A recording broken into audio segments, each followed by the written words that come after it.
I thought I had retired in 2007 when I left the Department of Health and Ageing, but I was accidentally recycled into ethnic aged care, and I have to tell you, it has been a most rewarding experience. As you've been told, I represent My Care today, which actually started off as Dutch Care about 40 years ago. And that was at a time when the Dutch constituted the fourth biggest group to migrate from post-war Europe. That means it's always been an ethno-specific provider of aged care. But over the years, it has become a multicultural organisation, and in 2015, it merged with a settlement service, the New Hope Foundation, and that certainly changed its focus. It now provides cradle-to-grave services for refugees and migrants in both Victoria and Queensland. And its mission is to enable migrants to have comfortable, enjoyable, dignified and meaningful lives. Right, I've been asked to speak about some of the highlights of My Care's work and key strategies in addressing the needs of older people from called backgrounds. The first I would mention actually is advocacy for the called aged, especially in respect of access to and equity in aged care services. And over a 20-year period, this has been prompted by called consumers being treated as add-ons in mainstream services when the statistical trends were saying that they were very much core business. And My Care's been in the rare position of being able to respond to inquiries by government, and I'm thinking of Senate inquiries, inquiries by government departments such as Health, Social Services and the Department of Immigration in all its variations, responses to consultants such as KPMG, the Productivity Commission, discussion papers, you name it, My Care has responded to it. And one of the reasons is that, as I said, it's in a rare position where it can do so, but unless you speak up, you're not going to be heard. And therefore, it could be perceived that there is no problem. The subjects, in fact, I was going over this yesterday actually, the subjects have included quality of care, standards, palliative care, mental health, dementia care, workforce issues, consumer-driven care, funding in respect of home and residential care, and associated services. And it's not just one response. There have been, I can say that we've responded to at least workforce issues at least 3 times. Ditto with the standards. And in fact, talking about standards, the common standards being developed are going to present a new challenge, because whilst they look great on paper, it's the implementation that's going to be very interesting indeed. On top of all the written responses, the Executive Director, Petra Neeleman, has also made it her business to raise awareness of the needs of the ethnic aged through representation on the Laser Board, its predecessors for 20 plus years. And additionally, she has contributed to special interest committees, working groups, research and consultations. In the feedback, in the message to government, in all these inquiries and what have you, the messages have been fairly consistent, and it shouldn't surprise you to know that quite a number of them have been raised in the previous addresses actually, and the principal messages have been access by called consumers to government and government-funded services should be measurable. This means that data on consumers needs to be collected. Still a big problem. The data needs to be available to service planners, and it needs to go down to LGA level.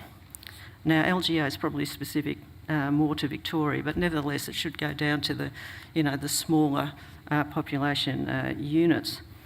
Even today, the Australian Institute of Health and Welfare data and what have you goes down to state level and in some instances regional level. But, you know, when you're planning services for, and this is a Victorian example, for a local government area, and I'm going to quote Brimbank in this instance, where 75% of the population aged over 70 is from a non-English speaking background. Believe me, you need to know who the people are, where they're from,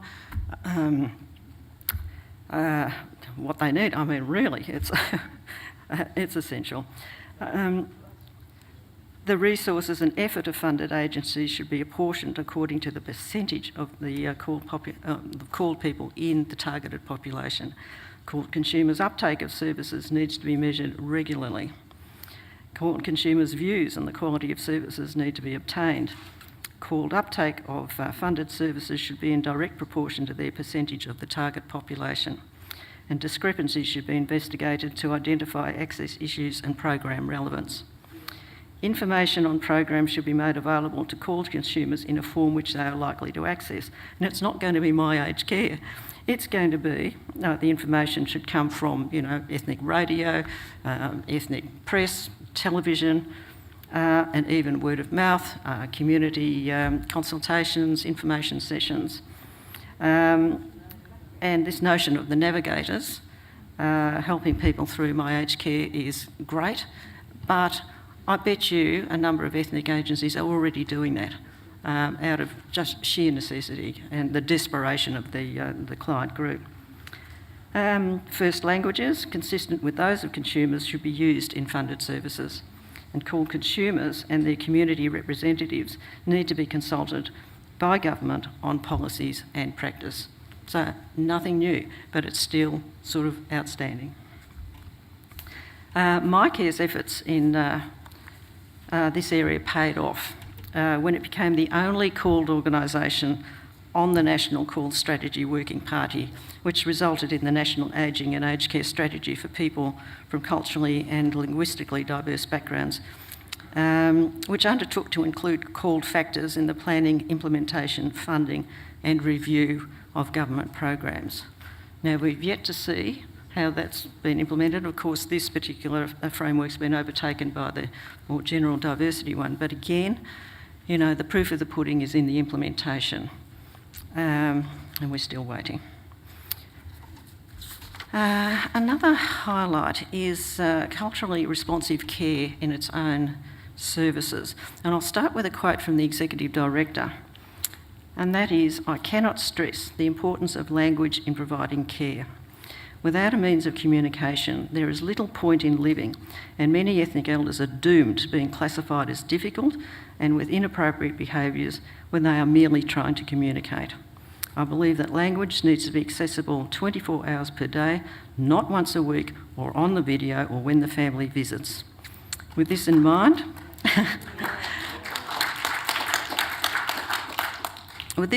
MyCare recruits staff who are bilingual and bicultural. In residential care, the use of first languages overcomes social isolation. And there's one other thing about MyCare too, which facilitates social interaction within and between ethnic groups, and that is that the residents live in households of up to 15 residents supported by their own householders and homemakers. And that's to say there is not a nurse in charge of the units. The nurses are employed as really consultants. And the aim of this more domestic arrangement is to provide a social rather than a medical model of care. It attracts visits by family and friends and enables called residents to more readily articulate their needs and interact with others from their own ethnic background. The domestic staff in each house do everything for the elders: personal care, cleaning, medication. And the point of all that is, though, that they come to know their residents very well indeed. The staff are consistent, there's no use of agency staff. It just means that if, the residents are very comfortable with the staff, so consequently they are more prepared to discuss anything that's not right or anything's particularly good or any kind of change or whatever. And it's been a highly successful arrangement for the staff as well, because there is less sick leave, less use of agency staff. There are regular meetings between the staff and residents and their family where, you know, it's a kind of a regular check-up to see how things are going. Families love it, you know, and the residents do too. Right. One other success story is the establishment of the Cafe Bazaar drop-in centres. And these, there are about 5 groups that have been set up in the, primarily in the inner south metropolitan regions. And it involves small groups of people from different ethnic groups coming together, say, once a week to do their thing. Now, it could be playing bingo, cards, mahjong, doesn't matter. They come together. It's an opportunity for them. They may not be connected with their own, well, senior citizens groups. And in a way, these the Cafe Bazaars are sort of predicting the dwindling of traditional seniors groups, and those people left will be able to come to Cafe Bazaar. The meetings provide an opportunity for MyCare to provide health messages or whatever, or what's new in aged care, how to access my aged care if you're game. And there are also outings organised and also celebrations of key days in the various ethnic groups' calendars. So for us it might be Christmas, for others it might be a national day. They've been really well supported by the groups, and the whole setup promotes community connection, community participation, social inclusion, stronger social networks, acceptance of other cultural groups, volunteering opportunities and cross-cultural interactions. 2 other things I'll mention briefly, and that is volunteers. Again, their purpose is to overcome social social isolation. Humans are social animals and they need to keep connected. MyCare supports a veritable army of volunteers, and we're talking about 500, many of whom are bilingual and bicultural. We visit isolated called elders throughout Victoria, both in their homes and in residential aged care facilities. MyCare, employs full-time staff to actually maintain and support these people who are considered very much core business. They're fabulous. I actually work in their particular unit, and believe me, they are busy. One last thing about food. Food is important to people, and MyCare has set up a commercial kitchen called MyCare, and it provides meals for called people living at home. There's an interesting thing going on here because the menu, obviously, or the menus, sort of reflect the diversity in the population. And of course, we're now getting cross-cultural food experimentation where you get maybe the Dutch wanting to try the Chinese meals. So it goes on. And that's fun. One last thing is innovation.